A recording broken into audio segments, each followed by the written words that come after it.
1 महीने पहले जब तय किया था कि नवरात्र में इस तारीख को यहाँ पर उद्घाटन होगा, और आज ही हम लोग देख रहे हैं कि समाजवादी पार्टी के नेता आदरणीय आजम खान साहब, उनकी भी रिहाई हो चुकी है। इसके लिए मैं कोर्ट को धन्यवाद देना चाहता हूं, और यही हम समाजवादियों का भरोसा था कि कोर्ट न्याय करेगा और उन्हें न्याय मिलेगा। हमें उम्मीद है कि आने वाले समय में एक भी झूठा मुकदमा या इस तरह का सरकार जो लगातार भारतीय जनता पार्टी की और वहां का विधायक, खासकर जो रामपुर का विधायक, वो भारतीय जनता पार्टी के लोग मिलकर के और एक ऐसा अधिकारी जिसको एक्सटेंशन पे एक्सटेंशन पे एक्सटेंशन पे एक्सटेंशन पे एक्सटेंशन कम बोला है मैंने, लगातार मिला है, वो अन्याय नहीं करेंगे।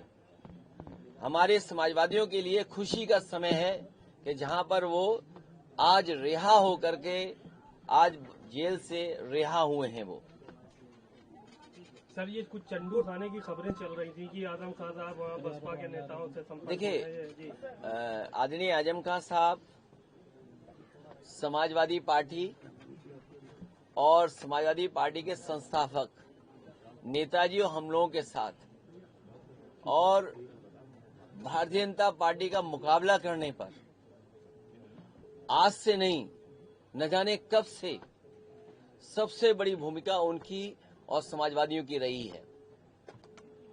और आज तो इतना खुशी का ये भी समय है कि जब आज मैं इन लोगों से मिल रहा हूं, जहां एक पुरानी जगह पहुंचे हैं, वहीं पर उन्हें भी आज ही न्याय मिला है।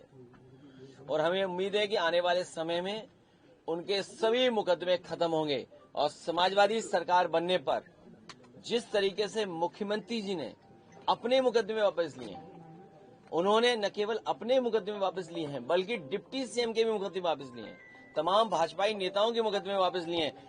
समाजवादी सरकार बनने पर जितने भी झूठे मुकदमे लगे हैं आदरणीय मोहम्मद आजम खान साहब पर, वो सब वापस लेने का काम सरकार में होगा।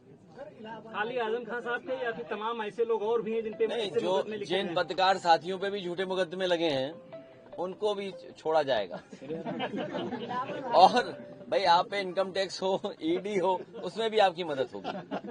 इलाहाबाद हाईकोर्ट का जो ऑर्डर आया है, अब उसमें उत्तर प्रदेश गवर्नमेंट ने कहा है कि पॉलिटिकल रैलीज में भी जातियों का शब्द इस्तेमाल नहीं होगा। किस तरह से फिर आगे रैलियां? बताओ, सरकार अब जागी है जब स्वजाति लोगों को, वर्चस्ववादी लोगों को और ताकतवर लोगों को हर जगह बैठाया हुआ है। अगर आपका चैनल उन्हें सही चलाना है तो हो सकता है उस चैनल का हेड भी हटा दें। अखबारों के हेड तो हटे ही हटे हैं। तो ये जो 5000 साल पुरानी बातें थीं, उनको दूर कैसे करेंगे? बाबा साहब भीमराव अम्बेडकर जी को जाति की वजह से भेदभाव का सामना करना पड़ा। एनिमिलेशन ऑफ कास्ट उनकी जो किताब है, निबंध है, ऐसे वो पढ़ने लायक है कि किस तरह जाति के आधार पर भेदभाव हुआ है, लोग अपमानित हुए।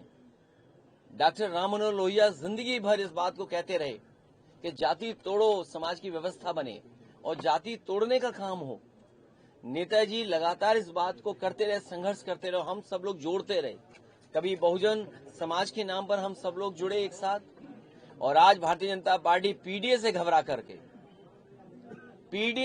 करके, हालांकि वो हाई कोर्ट का फैसला है, लेकिन मैं ये मानता हूं हमारा पहला इमोशनल, भावनात्मक रिश्ता अगर कोई है तो वो जाति है। वो कोई डिनाई नहीं कर सकता है। मुझे उम्मीद है कि भविष्य में कोर्ट इस बात को भी कहेगा कि जातियां कैसे खत्म हो, जातियों की भेदभाव कैसे खत्म हो। कोई हमें जाति के आधार पर हमारा घर मकान न धुलवाए, कोई जाति के आधार पर प्रतिमा न धुलवाए, कोई जाति के आधार पर अगर मैं मंदिर चला जाऊं तो मंदिर गंगा जल से न धोए। हमें उम्मीद है कि ऐसे लोगों के खिलाफ भी कार्रवाई होगी जिन्होंने गंगा जल से किसी का घर धोया हो, मुख्यमंत्री आवास धोया हो, जाने के बाद मंदिर धोया हो।